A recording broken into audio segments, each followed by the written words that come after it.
வையகம், வாழ்க வையகம், வாழ்க வளமுடன். குரு வாழ்க, குருவே துணை. என்னை இந்த உலகத்திற்கு கொடுத்த என் தாய் தந்தையரை வணங்குகிறேன். நமது குருபிரான் ஆசான் அருட்தந்தை வேதாத்ரி மகரிஷி அவர்களுக்கு வணக்கங்களும் வாழ்த்துக்களும். வாழ்க வளமுடன். நல்லதொரு வாய்ப்பை நல்கிய நார்வே டென்மார்க் மனவளக்கலை மன்ற நிர்வாக உறுப்பினர்களுக்கு வணக்கங்கள், வாழ்த்துக்கள். வாழ்க வளமுடன். இந்த இணையத்தில் இணைந்திருக்கும் வேதாத்ரிய குடும்ப உறுப்பினர்களுக்கு வாழ்க வளமுடன் என்ற வாழ்த்தை கூறி மகிழ்கிறேன். சிறப்பானதொரு வரவேற்புரை நல்கிய அருள்நிதி சுகந்தி அம்மா அவர்களுக்கும், ஆழமான தவத்தை அருமையாக வழிநடத்திய அருள்நிதி புவன அம்மா அவர்களுக்கும், நன்றியுரை வாழ்த்துரை வழங்க இருக்கும் அருள்நிதி நேசமலர் அம்மா அவர்களுக்கும், இறுதியாக உலக நல வாழ்த்து பாட இருக்கும் அருள்நிதி பகீரதி அம்மா அவர்களுக்கும் என்னுடைய வணக்கங்கள், வாழ்த்துக்கள். வாழ்க வளமுடன். இன்றைய சிந்தனைக்கான தலைப்பு செயலிலே மெய்ப்பொருள். முதலாவதாக ஒரு செயல் என்ன அப்படின்னு தெரிஞ்சுக்குவோம். நம்மளோட வாழ்க்கை எப்படி இருக்கிறது? ஒரு செயல் செய்யறோம், அந்த செயலுக்கு ஒரு விளைவு இருக்குது. ஒரு செயல் செய்யறோம், இன்னொரு செயல் இன்னொரு விளைவு இருக்கு. ஸோ இது ஒரு சைக்கிள் ரியாக்ஷன் தான் நடந்துட்டு இருக்கு. ஒன்றன் பின் ஒன்றாக நம்ம வாழ்க்கையில செஞ்சுட்டே இருக்கும், ஒரு ரியாக்ஷன் நடந்துட்டே இருக்கு. எந்த ஒரு செயல் செய்தாலும் அதற்கு தக்க விளைவு இருக்கும். இதுதான் இறை நீதி. இந்த செயலை நம்ம வேகமா முதல்லயே நம்ம செயல் செய்யறோமா அப்படின்னா, முதல்ல செயல் செய்வதற்கு முன்னாக நமக்குள்ள என்ன நடக்குது, என்ன ப்ராசஸ்லாம் தாண்டி அது செயலாக மாறுகிறது. முதல்ல ஒரு எண்ணமாக உதிக்கிறது. ஒரு தேவை நமக்கு வேணும்னு வச்சுக்கீங்களேன். அப்போ ஒரு எண்ணமாக அந்த தேவை நம் மனதளவில் ஒரு எண்ணமாக உதித்து சொல்லாக மாறுகிறது. எனக்கு இது வேணும் அப்படின்றத சொல்லுது. அந்த சொல் செயலாக மாறுகிறது. சோ மூன்றாவதாக பார்க்கிறது தான் செயல். முதல் இரண்டும் எண்ணமும் சொல்லாகிறது. இந்த செயலோடு முடிஞ்சிருதா? எண்ணம் தோன்றி சொல்லாக மாறி செயலாக அது முடிஞ்சிருதானா? அதுக்கப்புறம் ஒன்று இருக்குது, அதுதான் இறை நீதி அல்லது விளைவு என்று சொல்லப்படும். சோ மனிதரோட ஒவ்வொரு செயலும் அதற்கு தவறாமல் ஒரு விளைவு ஏற்படும். இதுதான் நியூட்டன் என்ன சொல்றாங்க, ஒவ்வொரு வினைக்கும் அதற்கு இணையான சமமான ஓர் எதிர்வினை உண்டு. இந்த விளைவு எப்படி இருக்கும்? முதல் மூன்று நம்ம கண்ட்ரோல்ல இருக்கும். நம்ம என்ன எண்ண போறோம் அப்படின்றதுல நம்ம தெளிவா இருக்கலாம். அந்த எண்ணத்தின் மூலமாக நம்ம சொல்ற செயல் நம்ம கண்ட்ரோல்ல வச்சுக்கலாம். இதெல்லாம் சரியா வச்சிருந்தா நம்ம அளவான செயல் செய்யலாம், அதுவும் நம்ம கண்ட்ரோல்ல இருக்கு. அந்த விளைவுன்னு ஒண்ணு இருக்குல்ல, அது நம்ம கண்ட்ரோல்ல கிடையாது. ஆனா நம்ம என்ன நினைக்கிறோம்னா, ஒரு செயல் செய்யறோம், ஒரு எண்ணம் வருது, அதை சொல்லா மாத்துறோம், அதை செயலாக மாத்துறோம். அந்த விளைவை மட்டும் நம்ம எப்படி நினைக்கிறோம்? ரொம்ப ஹாப்பியா, எனக்கு பிடித்த மாதிரி, எனக்கு நன்மையே மட்டும் செய்யக்கூடிய ஒரு செயலாக, ஒரு விளைவாக இருக்கணும் நம்ம நினைக்கிறோமா இல்லையா? ஒரு ஸ்டூடெண்ட் இருக்கிறாங்க, சரியா படிக்கிறது இல்ல, கேள்விகளை சரியா புரியாம எக்ஸாம் எழுதிட்டு நிறைய மார்க் எடுக்கணும்னு நினைச்சா அது எந்த விதத்தில் நியாயமாக இருக்கும்? அப்படிதானே? நல்லா படிச்சு நல்லா எழுதினாதான் நிறைய மார்க் எடுக்க முடியும். இது ரெண்டும் சரியா பண்ணாம மூன்றாவதாக நல்ல மார்க் எடுக்கணும் அப்படின்றது எந்த விதத்துல இருக்க முடியும்? இதற்காகத்தான் சொல்லுவாங்க, கிரியேட் யுவர் ஓன் ரியாலிட்டி. அந்த உண்மையை உன்னால் நீ சரி செய்ய முடியும். நம்ம எல்லாருக்கும் தெரியும், நம்மளுடைய வாழ்க்கைகள் எண்ணங்களால் வாழ்கிறோம். ஒவ்வொரு மனிதர்களும் அவங்களோட எண்ணங்களோட தொகுப்பாதான் வாழ்க்கையாகிறது. அதனால்தான் வாழ்த்தும் போது கூட சொல்லுவாங்க, எண்ணம் போல் வாழ்க்கை அப்படி சொல்லுவாங்க. இந்த எண்ணம் போல் தான் வாழறோம். அப்படி வாழ்ந்துட்டு இருக்கும் போது சில நேரங்களில் நமக்கு தடமாற்றமும் வந்துடுது. சோ நம்ம வாழ்க்கை நம்ம நினைச்ச மாதிரி அந்த மாற்றம் வரும் பொழுது என்னவா இருக்க முடியும்? அப்பவும் மகா நமக்கு என்ன சொல்றாங்க, அவரவர் வாழ்வின் சிற்பி அவரவர் எண்ணம் தான் அப்படி சொல்றாங்க. இந்த செயலுக்கெல்லாம் அடிப்படையாக இருப்பது என்னன்னா, அது எண்ணம் தான். எண்ணத்தின் உயர்வை ஒட்டிதான் மனிதனோட வாழ்க்கை, அந்த குவாலிட்டி ஆஃப் லைஃபும் அந்த குவான்டிட்டி ஆஃப் லைஃபும், எப்படி நம்ம வாழ போறோம், எந்த அளவு எண்ணத்தால் நம்ம உயர்ந்து நம்ம வாழ்வியல் தேவையை அடைய போறோம் அப்படின்றதுல ரொம்ப ரொம்ப சரியாக இருக்கும். அதுதான் மகான் நம்ம அகத்தாய்வு பயிற்சிகள் கொடுப்பாங்கல்ல, அப்ப முதல் பயிற்சியாக என்ன கொடுத்திருக்காங்க? எண்ணத்தை கொடுத்திருக்காங்க. இந்த எண்ணத்தை மட்டும் கரெக்டா நம்ம சரி பண்ணிட்டோம் அப்படின்னா அதுக்கப்புறம் வர்ற பயிற்சிகள் எல்லாம் நம்மளால ஈஸியா செய்ய முடியும். எப்போதுமே நமக்கு நல்ல எண்ணங்கள் வருதா? வர்றதில்ல, அப்படித்தானே? நல்ல எண்ணங்கள நம்ம இருக்கணும்னு நினைக்கிறோம். அகத்தவம் பண்றோம், வாழ்த்துறோம். நல்ல எண்ணங்களா தான் வாழணும்னு நினைக்கிறோம். ஆனால் அன்றைய சூழ்நிலை காரணமாக நமக்கு சிலர் எதிராக மாறும் பொழுது, நமக்கு ஒரு வருத்தம் தரும் வார்த்தைகள சொல்லும் பொழுது, நம்மள வார்த்தைகளால் துன்பப்படும் பொழுது என்ன ஆகுதுன்னா, காலையில நம்ம அவங்கள பத்தி வாழ்த்தியிருப்போம். ஆனா சாயங்காலம் அவங்க செயலின் காரணமாக என்ன ஆகுதுன்னா, அதே எண்ணம் தீய எண்ணமாக விடுகிறது. இப்போ இந்த நல்ல எண்ணத்தை நல்லதாகவே வைத்துக் கொள்ளவும், தீய எண்ணங்களை நமக்குள்ளதானே இருக்குது. இப்போ ஒரு அன்பரை நான் ஒரு தவறான வார்த்தையில நான் சொல்லிட்டேன்னு வச்சுக்கோங்க. அந்த வார்த்தை முதலாவதாக எனக்குள்ளதானே பதியுது. அப்போ முதல்ல அது எனக்கு தானே நீ கஷ்டப்படுவ அப்படின்னு ஒருத்தவங்கள பார்த்து சபிச்சுட்டேன்னு வச்சுக்கீங்க. அது முதல்ல எனக்குள்ள பகுதி. என்னோட செல்லுல பதிந்து பின்புதானே எதிராளியை நோக்கி அது பயணிக்குது. சோ இந்த தீய எண்ணங்கள் முதலாவதாக யாருக்குள்ள பதிகிறது? எனக்குள்ளாக பதிக்கிறது, நமக்குள்ளாக பதிகிறது. இந்த நமக்குள்ளாக பதிந்த இந்த தீய எண்ணங்களை நம்ம என்ன பண்ணணும்? மகான் என்ன சொல்றாங்க? நல்லதே செய்வோம், நல்லதே எண்ணும். அதை நமக்குள்ளாக வச்சுட்டு தீயதாக இருக்கும் இந்த எண்ணங்களை விரட்டி அடிக்க வேண்டும். அந்த விரட்டி அடிக்கிறது, அது என்னை விட்டு போகணும், நம்ம விட்டு போகணும் அப்படின்னு சொன்னா அது இம்மீடியட்டா நடக்குமா? அது கஷ்டம். ஏன்னா ரொம்ப காலமா அது நமக்குள்ள இருந்திருக்கும். இல்ல பரம்பரையா யாருக்கோ யாரோடையோ ஒரு ஒரு மனஸ்தாபம் இருக்கும். அது பெற்றோர்கள் பெரியவர்கள் சொல்லி அது கூட அந்த நபரை பார்த்தா நமக்குள்ளாக ஒரு தீ எண்ணத்தை கொடுத்துட்டே இருக்கும். கருவமைப்பா கூட நம்ம அதை கொண்டு வந்திருப்போம். இதை மாற்றி அமைக்கணும் அப்படின்னா மகா நமக்கு என்ன சொல்லாங்க? தீய எண்ணங்களை விரட்டி அடிக்க ஒரு பயிற்சி வேணும்னு சொல்லியிருக்காங்க. அந்த தீய எண்ணங்களை விரட்டி அடிப்பதற்காக ஒரே ஒரு முழுமையான பயிற்சி என்னன்னா எண்ணம் ஆராய்தல் பயிற்சி. இந்த எண்ணம் ஆராய்தல் பயிற்சியில நம்ம என்ன சொல்றோம்? அமைதியாக தவம் செய்து வாழ்த்தி, அப்புறம் அந்த எண்ணம் ஆராய்தல் அந்த அட்டப்படைகள்லாம் நம்ம ப்ராப்பரா போட்டு, அப்புறம் நம்ம எண்ணத்தை சீரமைச்சு வச்சிருக்கோம். சீரமைச்சு செயல்கள் செய்யறோம். அப்போ கூட சில செயல்களுக்கு உடனே விளைவு வருமா? நான் நல்லாதான் இருக்கிறோம், நல்லாதான் வாழ்த்துறோம், ஆனாலும் எனக்கு ஒரு மாற்றம் வரவில்லை. யாரோடையாவது நமக்கு ஒரு மனஸ்தாபம் இருக்கு. அவங்கள நம்ம எண்ணத்தால வாழ்த்துறோம், பயிற்சிகள் மூலமாக வாழ்த்துறோம், தவத்துல வாழ்த்துறோம். ஆனாலும் உடனே எனக்கு பலன் இல்லையே அப்படின்னு ஒரு தோணும். அப்படிதானே? குடும்பத்துல இது நமக்கு ரொம்ப இயல்பா இருக்கும். நம்ம எவ்வளவோ முயற்சி பண்ணுவோம். ஒரு ஒரு ஒரு மனஸ்தாபம் இருக்கும்போது எல்லாரையும் சரி பண்ணும். அந்த குடும்பம் அப்படின்ற கூட்டம் நல்லா வச்சுக்கணும்னு நினைப்போம். ஆனா அது இம்மீடியட்டா நடக்கிறது இல்ல. அதுக்கு என்ன காரணம்? அது என்னன்னா செயல் செய்யறோம். அதற்கான விளைவு உடனே வரலாம். நல்ல செயலோ செயலோ காலம் காலம் சென்று காலம் தாழ்ந்து கூட அந்த செயல் நமக்குள்ளாக வரலாம். இப்போ இந்த விளைவை கணித்து நம்ம ஒரு செயலும் செய்யணும் அப்படின்னா விழிப்புணர்வோடு இருக்க வேண்டும். இந்த விழிப்புணர்வோடு இருக்கும் போது இதுவரைக்கும் என்ன வேணா நடந்திருக்கலாம். இனிமேல் நான் விழிப்புணர்வோடு என்னோட செயல்களை செய்வேன் அப்படின்ற எண்ணத்துல இருந்து நாம் வந்துட்டோம்னா அதுக்கப்புறம் நம்மளோட செயலும் செயலோட விளைவும் நன்மையாக தான் இருக்கும். இந்த விழிப்புணர்வு எப்படி வரும்? எல்லோரும் வாழ்ற சமுதாயத்துலதான் வாழ்றோம். அதாவது எல்லோரோடையும் இருக்கணும், ஆனால் தனித்து இருக்கணும். இந்த தனித்து இருக்கும்ன்ற குவாலிட்டி எப்படி வரும்? அந்த டிட்டாச்மெண்ட் நமக்குள்ளாக எப்படி இருக்கும்? அப்படின்னா நம்ம வெளியே போயிடணுமா? வீட்டுல இருக்க வேண்டாமா அப்படின்னு ஒரு கேள்வி வரும். அப்படி இல்லை, நாம் குடும்பத்திற்குள்ளாகவே இருக்க வேண்டும். நாம் இந்த சமுதாயத்துக்குள்ளாகவே இருக்கும். ஆனா எதுல இருக்கணும்? மனதளவில் நாம் கொஞ்சம் தள்ளி இருக்கும் போது அந்த விழிப்புணர்வு எப்படி ஹார்ட் பீட் நமக்குள்ள துடிச்சிட்டே இருக்குதோ அது போல விழிப்புணர்வு நமக்குள்ள அப்படியே நமக்கு சொல்லிட்டே இருக்கும். என்ன சொல்லி கொடுக்கும்? அளவும் முறையோடும் செயல்கள் செய்யப்பட வேண்டும். இந்த அளவு முறை தாண்டும் பொழுதுதான் நமக்குள்ளாக பிரச்சனைகள் வருது. எந்த ஒரு செயல் செய்யலாம், அதுக்குள்ளதான் தொக்கி நிற்கும். ஒரு நல்ல உணவு, ரொம்ப ருசியான உணவு சாப்பிட்றோம். அளவா சாப்பிட்டா அதை நம்ம ரசிப்போம். அந்த உணவோட பிளெண்ட் ஆகி நம்ம சாப்பிடுறோம்.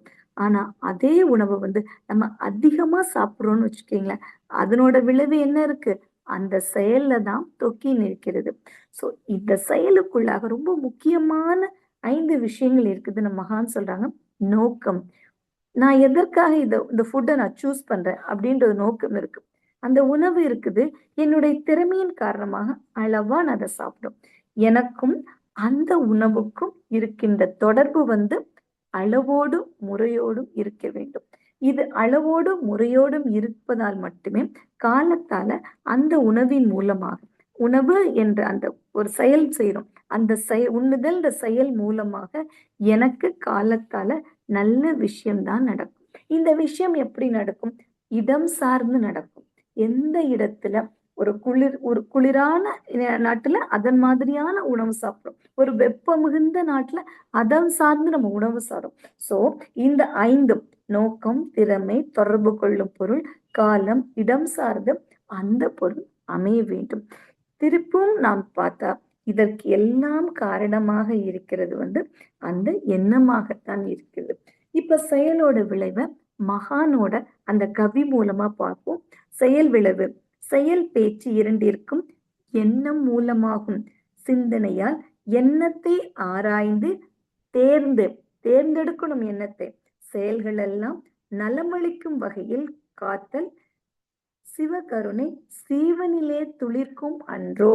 நம்ம செயல் மூலமா கிடைக்கிற அந்த பதில் நம்ம சீவனில் யார்கிட்ட அந்த மெய்ப்பொருளோட நம்ம இணைவதற்கான அந்த வழிவகை செய்யும். எப்படி நாம் நிறைய பார்த்திருக்கோம். ஒரு மருத்துவமனையில நடந்த நிகழ்வு அது. அந்த நிகழ்வு என்னவா இருந்துச்சு? ஒரு அன்பர் இருக்கிறாரு. ஒரு ஒரு சரி செய்ய முடியாத ஒரு வியாதி அந்த அன்பருக்கு வருது. சோ மருந்து மாத்திரைகள்லாம் மருத்துவர்கள் கொடுத்தாங்க. கொடுக்கும் பொழுதும் இது சரியாவதற்கான வாய்ப்புகள் கம்மி. எங்களுக்கு உண்டான முயற்சிகளை நாங்க செஞ்சுட்டே இருக்கிறோம் அப்படின்னு சொல்றாங்க. அங்க இருக்கிறோம் ஒரு நர்ஸ் மட்டும் ரொம்ப நம்புனாங்க. நீங்க சரியாகி வந்துடுவீங்க. அந்த அன்பர் உட்கார்ந்து இருந்தாரு. பக்கத்துல ஒரு அழகான மரம் இருந்துச்சு. அந்த மரத்துல இருந்து இலை உதிருது. இந்த அன்பர் வீக்காராரு. சோ அவர் அந்த நர்ஸ்ட சொல்றாங்க, இந்த மரம் அப்படியே உதிர்ந்துட்டே இருக்கிற மாதிரி என் உடலில் இருந்து என்னோட உயிர் போயிட்டே இருக்குது. பாருங்க, 5 இலை தான் இருக்குது. நான் இன்னும் 5 நாள் தான் இருப்பேன். இன்னைக்கு 3 இலை தான் இருக்குது. நான் 3 நாள் தான் இருப்பேன் அப்படின்னு சொல்றாங்க. அப்புறம் ஒரு நாள் பாக்குறாரு, அதுல ஒரே ஒரு இலை மட்டும் இருந்துச்சு. அப்ப இந்த அன்பர் சொல்றாரு, நாளைக்கு இந்த இலையும் உதிர்ந்துடும், நானும் போயிடுவேன் அப்படின்னு சொல்றாங்க. அப்போ கூட அந்த நர்ஸ் சொல்றாங்க, இல்ல நீங்க சரியாயிடுவீங்க, நீங்க இதுல இருந்து வெளியே வருவீங்க. அப்போ அவர் கேக்குறாரு, எங்க அம்மா அப்பா இதை நம்பல, என்னோட எனக்கு மெடிசன் கொடுக்குற டாக்டர் நம்பல, இந்த உயிரை தாங்கிட்டு இருக்க நான் இதை நம்பல, நீங்க மட்டும் இதை ஏன் நம்புறீங்க அப்படின்னு சொல்றாங்க. கேக்குறாரு. அப்ப கேட்கும்போது அவங்க சொல்றாங்க, நாங்க எந்த ஒரு பேஷண்ட் பார்த்தாலும் அவங்களுக்கு என்ன வியாதி இருக்கு, இந்த வியாதியில இருந்து அவங்க வெளியே வருவாங்களா, எவ்வளவு நாள் மெடிசன் சாப்பிட, அப்படியெல்லாம் நாங்க நினைக்கவே மாட்டோம். இந்த அன்பர் நலமாக வெளியே வர வேண்டும்.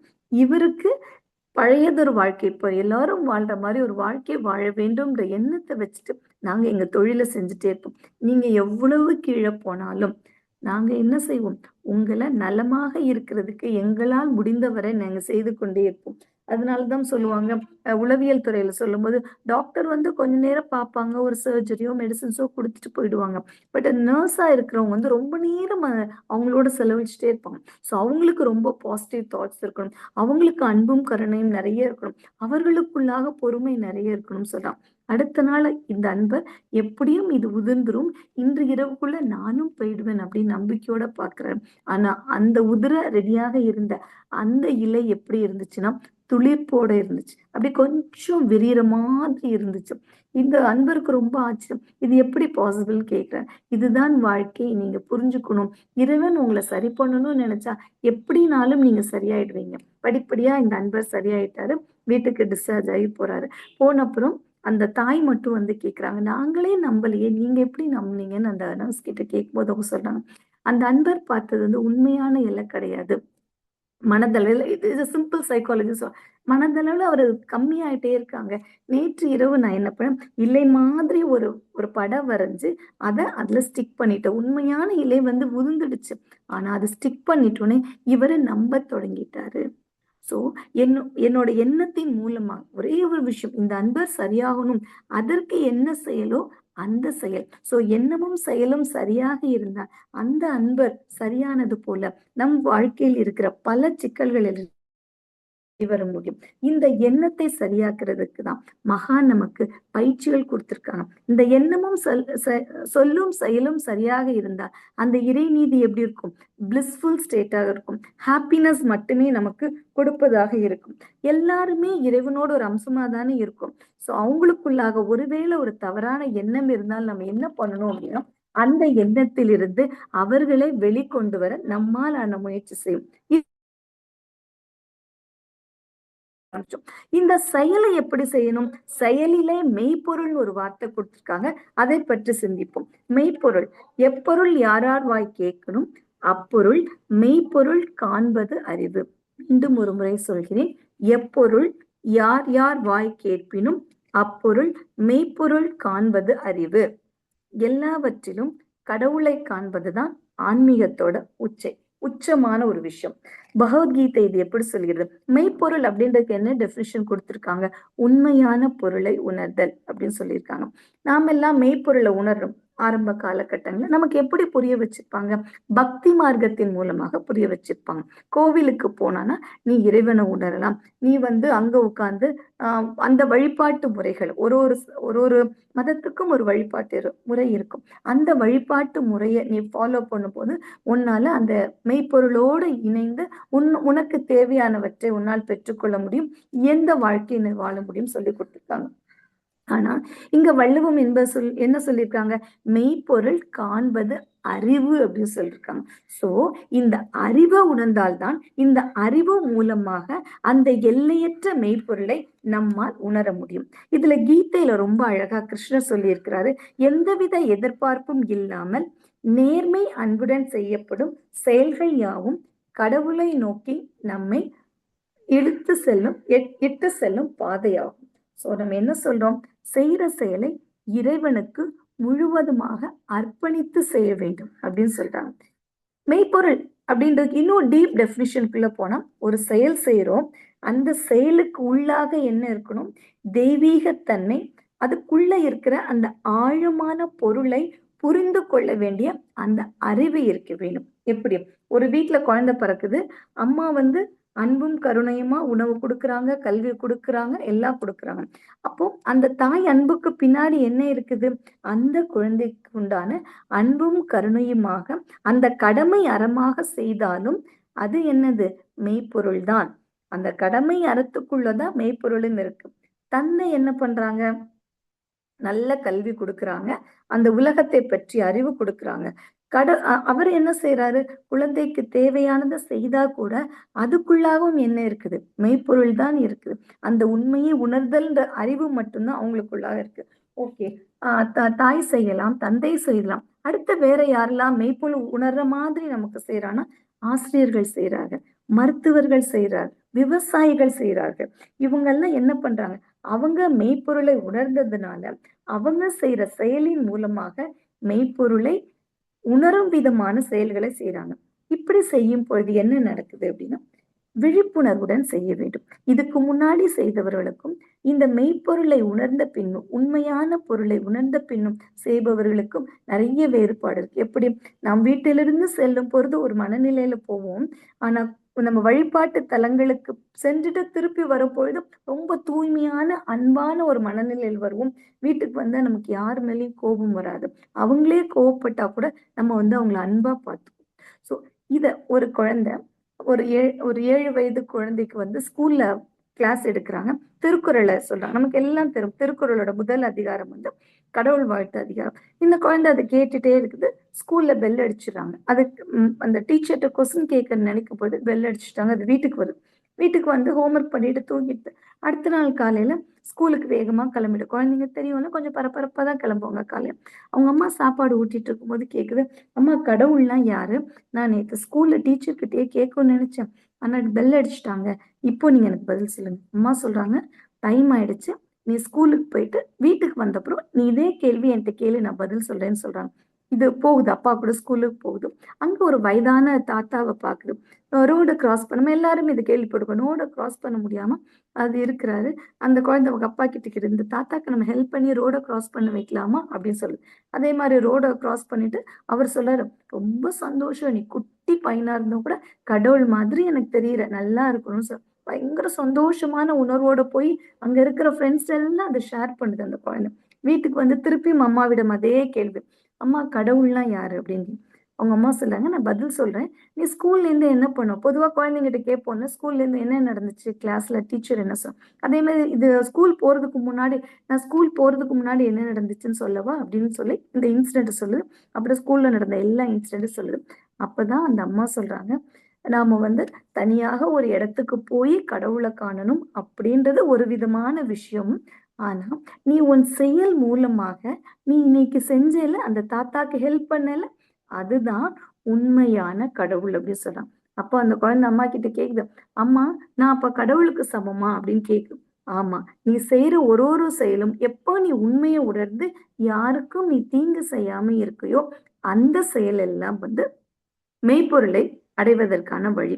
அது மாதிரிதான் நாமும் ஒரு குழந்தை மாதிரிதான் நம்ம வந்து அந்த பயிற்சிக்கு வரும்போது இருந்தோம். நாம் ரொம்ப சரியாதான் வாழ்ந்துட்டு இருக்கோம் அப்படின்னு நம்ம நினைச்சோம். ஆனா மகான் வந்து நமக்கு இந்த பயிற்சிகள் மூலமாக உடலுக்கு உடற்பயிற்சி கொடுத்தாங்க, உயிர் வளம் பெற காயகல்ப பயிற்சி கொடுத்தாங்க, அகத்தவம் கொடுத்தாங்க. அதற்கு அடுத்ததாக கொடுக்கப்பட்ட பயிற்சி ரொம்ப முக்கியமான பயிற்சி. எல்லா பயிற்சிகளும் முக்கியமான பயிற்சினா கூட இந்த அகத்தாய்வு செய்ய செய்ய அப்படியே தங்கத்தை புடம் போடுற மாதிரி இந்த அகத்தாய்வு செய்ய செய்ய நமக்குள்ளாக என்ன உணர்றோம் அப்படின்னா, நாம் மெய்ப்பொருளாகத்தான் இருக்கிறோம். அந்த மெய்ப்பொருளாக இருக்கிற நம்ம அதை சஸ்டெயின் பண்ணணும். அப்படியே இருக்கணும் அப்படின்னா அது செயல் மூலமாக, அந்த செயலுக்கு அடிப்படையாக இருக்கிற அந்த எண்ணம் மூலமாக, சொல் மூலமாக, செயல் மூலமாக நம்ம வந்து இதை செய்ய விடும். இப்போ இந்த மெய்ப்பொருள் உணர்தல் நமக்கு வந்துடுச்சு. ஏன்னா நமக்கு உடல் அளவுல இருக்கிற சின்ன சின்ன விஷயங்களை நம்ம சரி பண்ணிட்டோம். அதற்கப்புறம் உயிரை நல்லா வளப்படுத்திட்டோம், அகத்தவம் செய்துட்டோம், அகத்தாய்வு செய்துட்டோம். இதற்கப்புறம் நம்மளுடைய வாழ்க்கை எப்படி இருக்கணும், விழிப்புணர்வோடு செய்வோம். இனிமேல் என்னத்தால கூட நான் யாருக்கும் தீங்கு செய்ய மாட்டேன். நம்ம மட்டும்தான் செய்யறோமா? நம்ம அன்பர்கள், மனவளக்கலை அன்பர்கள் சற்று கூடுதலாக செய்யறார்கள். எல்லா அன்பர்களும் செய்யறாங்கன்னா எல்லா அன்பர்களும் செய்யறாங்க. எப்படின்னா பார்த்திருக்கோம், பேரிடர் காலர்கள், ரொம்ப மழை பெஞ்சிருக்கும், புயல் இருக்கும், ஒரு அன்எக்ஸ்பெக்டடான ஒரு சூழல் வரப்போயிடும். அந்த காலத்துல கூட வாலண்டியரா வந்து நிறைய பேர் ஹெல்ப் பண்ணுவாங்க. அப்ப அவங்க என்ன விழிப்பு நிலையில இருக்கிறாங்க, முதல்ல தன்னை பாதுகாத்துக்கிறதுக்கு என்ன பண்ணுமோ அதை செஞ்சு அங்க இருக்கும் ஒரு ஒரு குழந்தையும், வயதானவர்களும், கர்ப்பிணி பெண்களையும் ஆண்களையும் அவங்க காப்பாத்துறாங்களா, அவங்க செயல் மூலமாக அந்த மெய்ப்பொருளை உணர்கிறார்கள். அவர்கள் இந்த வேதாத்திரியம்ன்ற அறிவு அவர்கள் செய்யும் பொழுது, இந்த வேதாத்திரியம்ன்ற அறிவு இருக்கிற நாம் எப்படி செய்ய வேண்டும், நம்ம செயல் மூலமா எவ்வளவு பெரிய மெய்ப்பொருளை நம்ம வந்து நாமும் உணர்ந்து மற்றவர்களுக்கும் உணர்த்த வேண்டும். அடுத்ததாக பிறருக்கு நன்மை தரும் செயலை செய்ய வேண்டும். இதுதான் வேதாத்திரியம். டோட்டல் வேதாத்திரியத்தை நம்ம சுருக்கிட்டோம் அப்படின்னா இரண்டொழுக்க பண்பாடுதான். நான் எனது வாழ்நாளில் யாருடைய உடலுக்கும் மனதுக்கும் துன்பம் தரமாட்டேன், துன்பப்படுவோருக்கு என்னால் இயன்ற உதவிகளை செய்வேன். இது என்ன பண்ணும், நன்மை தரும் செயலாதான் இருக்கும். இந்த செயலை தான் வேதாத்திரியம் நமக்கு கத்து கொடுத்திருக்கு. இது ஒரு ஸ்லோகன் மாதிரி, இது நமக்கு ஒரு டேகோ மாதிரி. இதெல்லாம் எடுத்துட்டு மன்றத்துக்கு போறோம், தவம் போறோம், வரும்போது இந்த மெசேஜ் எடுத்துட்டு வந்தா போதும், நாமும் நம்ம சுற்றி இருப்பவர்களும் நலமாக இருப்போம். இந்த பிறருக்கு நன்மை தரும் செயல்களை மகான் செய்ய ஆரம்பிச்சாங்களாம். அப்ப அவங்களுக்கு எப்போ இந்த எண்ணம் தோணுச்சு, ஒரு ஒரு மனிதனுக்கும் தனி மனிதனுக்கும் அமைதி வேணும். இந்த அமைதி இல்லாதனாலதான், அந்த மெய்ப்பொருள் உணர்வு இல்லாதனாலதான் தனி மனிதரிடமும் குடும்பத்திடமும் சமுதாயத்திடம் உலகத்திடமும் அமைதி என்பதே இல்லை. இந்த மெய்ப்பொருளை அவங்க என்னைக்கு முழுவதுமாக உணர்ந்தாங்களோ அன்று முதல் எல்லாமே அவங்க வாழ்க்கையில மாறுச்சு. அது அவங்க மட்டும் வச்சுக்காம நமக்கு அப்படியே பிறருக்கு நன்மை தரும் செயல்களை அவங்க கொடுத்தது மூலமாதான் நாம் இந்த வேதாத்திரிய கல்வியை நமதாக்கி கொண்டிருக்கிறோம். அடுத்த செயல் எப்படி இருக்கும், இயற்கை நீதிக்கு உட்பட்டு செய்ய வேண்டும். சோ செய்யலாம் அப்படின்றதுனால என்ன, நம்ம செய்யலாமா, எது வேணாலும் செய்யலாமா? நம்மளுடைய செயல் இயற்கை நீதிக்கு உட்பட்டு இருக்க வேண்டும். எப்படி இயற்கை நீதிக்கு உட்பட்டு இருக்க வேண்டும்? ஒரு அன்பர் வந்து ஒரு மரம் நடுறாருன்னு வச்சுக்கீங்களேன், அது எப்படி இருக்கும்? முதல்ல அந்த சுற்றுப்புற சூழலை அது வந்து பாதுகாக்கும். ரெண்டாவது, அங்க சுற்றி இருக்கும் அந்த உயிர்களுக்கு வந்து அது நன்மை செய்வதாகும். எப்படி நன்மை செய்யும்? கிளி வந்து இருக்கும், காகம் வந்து இருக்கும், எல்லா உயிரினங்களும் அதுல வந்து இருக்கும். சோ உயிர்களுக்கு நன்மை தருவதாக இருக்க வேண்டும். மூன்றாவதாக, எதிர்கால சந்ததிகளுக்கு கொடுக்கும் பரிசாக இருக்கிறது. இது மூன்றுமே வேதாத்திரியத்துக்குள்ள இருக்குது. என்ன நடக்குது? முதல்ல உயிர்களுக்கு நன்மை செய்வதற்காக அவங்க நமக்கு பயிற்சிகள் கொடுத்திருக்கிறாங்க.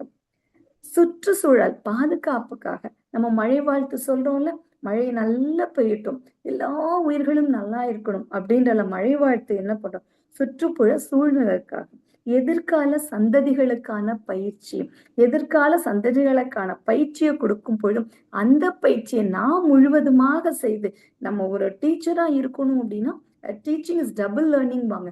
நான் கத்துக்கிட்டது மட்டும் இல்லாமல் அதை மற்றவர்களுக்கு கத்துக் கொடுக்கணும். அப்போ நான் கற்ற கல்வியை இந்த எதிர்கால சந்தைகளுக்கு கொடுக்க வேண்டிய மிகப்பெரிய பரிசு என்ன அப்படின்னு பார்த்தோம்னா இந்த வேதாத்திர பயிற்சியாக இருக்கிறது. இது இயற்கை நீதிக்கும் உட்பட்டு இருக்கிறது. முழு நேரம் செய்யறோமா? எல்லா காலகட்டம் எந்த ஊர்ல இருந்தாலும் நாம் இந்த பயிற்சிகளை நாம் பயிற்சி செய்யப்படும். இயற்கை நீதிக்கு உட்பட்டு நம்ம எப்படி இருப்போம்? எண்ணம் சொல் செயலால் தனக்கோ பிறருக்கோ தற்காலத்திலோ பிற்காலத்திலோ உடலுக்கோ உயிருக்கோ துன்பம் தராத செயல்களை மட்டுமே நாம் செய்யும். அதுதான் இயற்கை நீதி. எல்லாவற்றையும் நாம் உணரும், எல்லாவற்றுக்கும் நன்மையே செய்ய வேண்டும். அந்த உணர்வு நிலையில நாம் செயல்பட வேண்டும். இறுதியாக ஒவ்வொருவரிடம் இருக்கும் அந்த உள்ளாக இருந்த அந்த இறை அம்சத்தை உணர வேண்டும். நமக்கெல்லாம் பொதுவான ஒரு உணர்வு இருக்கும். எப்படின்னா, ஒரு நல்லா படிச்சவங்க, ஒரு டாக்டரா இருக்கிறாங்க, இன்ஜினியரா இருக்கிறாங்க, ஒரு லாயரா இருக்காங்க, சார்ட்டர்ட் அக்கௌண்டா இருக்காங்க, அவங்கெல்லாம் ஒரு அறிவுல உயர்ந்த நிலையில் இருப்பாங்க அப்படின்னு ஒரு பொதுவான கருத்து இருக்கும். அப்படித்தானே? அவர்கள் மட்டும்தான் அந்த உணர்ந்தாங்களா மெய்ப்பொருளைனா? ஒரு விவசாயி எடுத்துக்கொள்வோம். விவசாயிகள் பொதுவா ரொம்ப இன்றைய காலகட்டத்துல படிச்சுட்டு வந்துட்டு இருக்கு. எல்லா விவசாயம் படிச்சுட்டு வந்திருக்கிறாங்களா அப்படின்னா அது ஒரு கேள்விக்குரிய. அந்த விவசாயி என்ன பண்றாங்க? தனக்குள்ளாக அந்த மெய்ப்பொருளை உணர்ந்து என்ன பண்றாங்க? தனக்கு கூட உலகத்திலே யாரோட வயிறு ரொம்ப ஒட்டி இருக்குது அப்படின்னு பார்த்தா பிறருக்காக உணவை ஏற்படுத்தி கொடுக்கும் அந்த விவசாயி தான் வயிறு ஒட்டி இருக்கிறாங்க. அவங்களுக்கு தான் மால் நியூட்ரிஷன் அதிகமாக இருப்பதாக ஆய்வில் கண்டுபிடித்திருக்கிறாங்க. அந்த விவசாயி என்ன பண்றாங்க? எல்லாருக்கும் இந்த உணவு வேண்டும் அப்படின்ற அந்த உணர்தலோடு அவங்க சேர்க்காங்க. அவங்க எவ்வளவு உணர்ந்திருப்பாங்க அந்த மெய்ப்பொருளை. அடுத்ததாக மருத்துவர் எடுத்துக்கோ. நேரம் காலம் இல்லாம நம்ம மருத்துவரை பத்தி தானே ஃபர்ஸ்ட் மருத்துவத்துறை பத்தி தானே பேசும். நேரம் காலம் இல்லாம அவங்க என்ன பண்ணாங்க? கொடுத்துட்டே இருக்கிறாங்க. ஒரு உயிர் இன்புறணும், ஒரு உயிர் அந்த துன்பத்துல இருந்து வெளியே வரணும் அப்படின்றதுல இருந்து வராங்க. ஆசிரியர்களை எடுத்துக்கொள்ளும். எத்தனை முறை மாணவர்கள் கேட்டாலும் கொஞ்சம் கூட சலிக்காம திருப்பி திருப்பி அவங்களோட கேள்விகளுக்கு எல்லாம் பதில் சொல்லிக்கிட்டே இருக்கிறாங்க. இவர்கள் எல்லாம் என்ன பண்றாங்க? செயல்கள் மூலமாக மெய்ப்பொருளை உணர்ந்து செய்து கொண்டிருக்கிறார். நமக்கு மகான் ஒரு மருத்துவராக, ஒரு விவசாயியாக, ஒரு ஆசிரியராக இருந்து எல்லாவற்றையும் நமக்கு கொடுத்திருக்கிறார். எல்லா முறையிலும் எப்படி பார்த்தாலும் நம்மால் அந்த இறைநிலையை உணர முடியும். அந்த இறைநிலையை உணரும் பொழுது நாம் செய்யற ஒவ்வொரு செயலிலும் நாம் மெய்ப்பொருளை உணர முடியும். செயலிலே மெய்ப்பொருள் அப்படின்ற மகானோட கவிதையை பார்ப்போம்.